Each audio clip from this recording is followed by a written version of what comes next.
Hey guys, this is Jared. I'm going to be doing a little bit of Tekkit trickery here.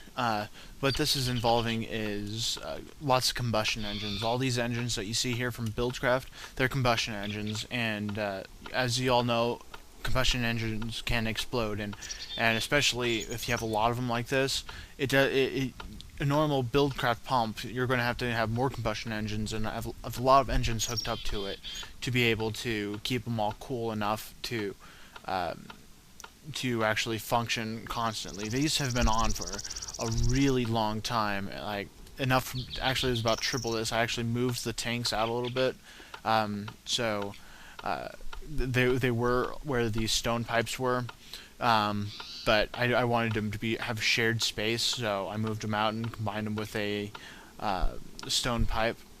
So and it's pretty easy, as you can probably see. I have some red power stuff right there to help out with us. Now what this is involving in this particular contraption is some industrial craft energy and battery packs. I think these are MFEs, no, MFSUs. So, and then they come into the oil fabricators. That's all that is with the industrial craft.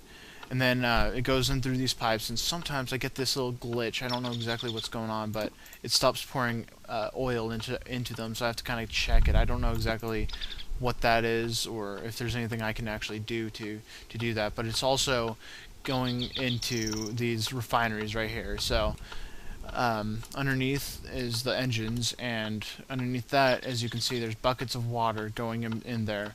Now, I have this little contraption right here. I got this idea from how to make a water mill.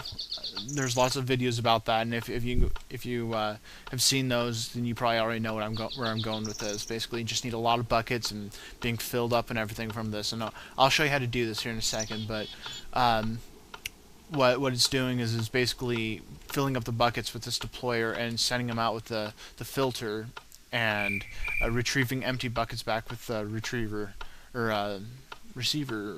I forget the name of that. I think it's a retriever. But as you can see, it's working quite well. And even the one that's farthest away right here, it's being powered, or it's being watered quite well. I haven't done anything except for build this contraption, and there's probably enough to fill this thing up for about 3 tanks high for all three. So that's pretty good. So I'm going to turn to day, and I'm going to show you how to build this thing. So I'll be right back. Bye. Okay, so first thing you're going to want to do is dig out a 3x1 little area, and then you want to place buckets on both sides, so this is an infinite water source. Then right here, you're going to want to dig out quite a few, just enough to where it reaches your engines, and this can be really close to your engines, by the way. It could be like as it was over there. The engines could be right here, or whatever. So right here in the middle of that 3x1 little area, you want to place a deployer facing the infinite water source right in the middle, and then on the other side of that, you're going to want to place a filter facing the backside of this deployer. Then on the side of the deployer, you're going to want to place pneumatic tubing, and then a retriever right on there, and you want to face the retriever the other direction of the two. The retriever is facing the direction of your engines. So on this side of the retriever and everything, you're going to want to place a battery box right here, and a solar panel on top of that, and a blue alloy wire right there, and then some pneumatic tubing right here. Now I'm going to be placing some more solar panels just so to speed the process up a little bit, but that's all you need right there. So I'm just going to set some right there, and then place some of the solar panels right there, and this should be filling up quite rapidly. So then you want to just dig out until you get to your engines or whatever, and just kind of place these underneath or beside your engines, depending on whatever works. Just put them underneath or whatever. And on top of these, you're going to do your get your timer, a lever, and this red alloy wire. You might even just be able to use normal redstone. I haven't thought about it, but let's put a lever behind it and turn it on so the timer turns off. And then on top of these you want to place your red alloy wire. Now, inside of these, you're going to want to place on the deployer, it can be any type of bucket. So I'm going to get some of the buckets out of here. And, you're going to want to place just any type of bucket. And then the filter needs to get a full bucket. And the retriever needs to get an empty bucket right there. So one thing you need to note is right here, this lightning bolt symbol, this line needs to be on before the retriever will work. So you'll probably have enough time to start up your engines while this thing's charging and everything, unless it's night maybe. So turn this timer all the way down and then up it a few times until you get to 550. That's the peak. That's just the lowest amount of time it can be before it hits the maximum usage of these. So turn that on. Actually, I'm going to get some combustion engines and put them on top of that so you can kind of see it in action. So right here, I'm just going to place them right by each other and dig out so you can actually see what's going on.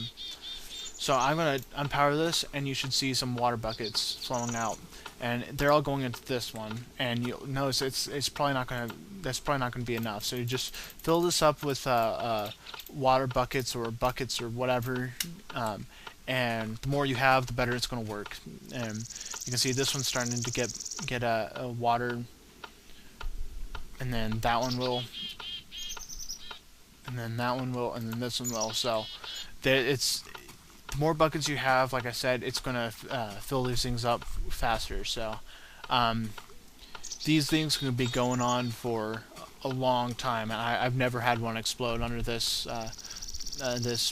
method.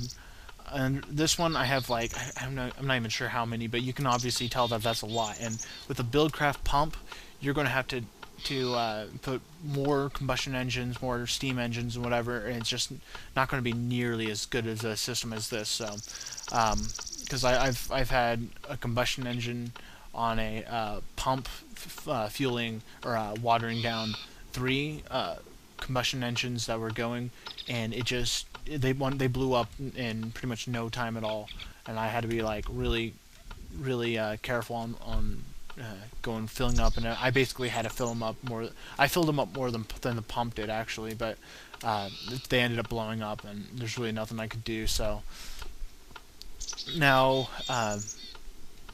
you can just add a oil fabricator up to them, and they should be always being refueled like this. And then once they need another water bucket, it's going to call this empty bucket out, and you'll see it in here in a second, right now. And then a new bucket is going to be coming over to fill this one, and you're going to be set. So this can be running for forever, basically. I think that's it. So yeah, so I hope you guys liked this video, and I hope it was really helpful, because I've had a big rough time keeping my combustion engines cool with Buildcraft pumps. So I'm going to be changing up a few of my systems, and I'm gonna see you guys later. Bye.